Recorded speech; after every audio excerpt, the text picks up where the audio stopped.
Bonjour. Les plumes de vos quotidiens parus ce jour sont résolument trempées dans l'encre verte aujourd'hui. Verte aux couleurs du PDCI-RDA.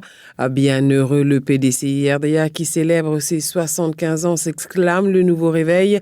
Des années qui lui ont valu bien des lauriers, des victoires, mais également des échecs et des ratés, des hauts et des bas. Des vertes et des pas mûres, mais enrichi de son expérience. Fraternité Matin de rappeler les brouilles entre ses animateurs et ses sympathisants qui ont fait partir certains sous d'autres cieux, les mécontentements, les frustrations liées à la gestion au quotidien, aussi bien de l'appareil du parti que de l'appareil d'État, relève le nouveau réveil. Le PDCI-RDA, qui célèbre ses 75 ans, est désormais recroquevillé dans ce que le patriote appelle le V-Baoulé. Le premier parti de Côte d'Ivoire est quasiment dépecé, renchérit Fraternité Matin. Il a perdu le nord, l'ouest et le sud, son dernier retranchement que constituent les régions de l'Ifou, du Nzi, du Bélier et du Gbeke. Le nouveau réveil en veut pour preuve les résultats des récentes législatives qui confirment la dégringolade du PDCI dans l'hémicycle. À majoritaire, écrit le chroniqueur du journal, il y a 26 ans, ce parti ne fait plus, je cite, que de la figuration dans les tranchées de l'Assemblée nationale. À 75 ans bien sonné, l'âge de la maturité et de la sagesse,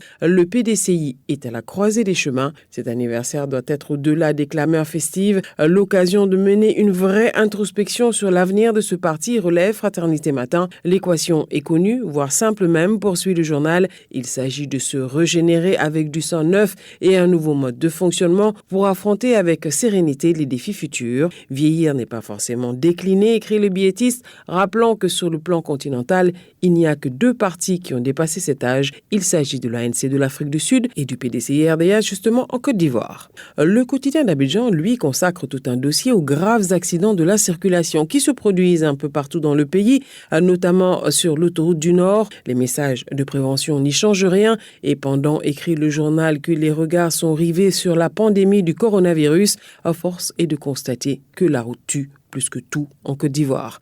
Faisant le bilan chiffré à l'appui des victimes de ces dernières semaines, les campagnes de sensibilisation contre la vitesse n'auraient lieu selon le journal que les veilles de fête, ce qui n'est clairement pas suffisant. Quant au retrait de permis de quelques 800 conducteurs pour les délais allant de 3 mois à 20 ans depuis 2018, c'est à saluer, mais hélas encore insuffisant. Le journal de rappeler que depuis 2019, selon les chiffres publiés par les sapeurs-pompiers, plus de 24 000 personnes ont été évacués vers les structures sanitaires. Plus de 900 ont perdu la vie. Et pourtant, conclut le journal Le Quotidien, citant des experts, les accidents de la route ne sont pas une fatalité puisque 80% sont dus au facteur humain. À vos journaux et bonne lecture. Radio de la paix. Se parler, s'écouter, se comprendre.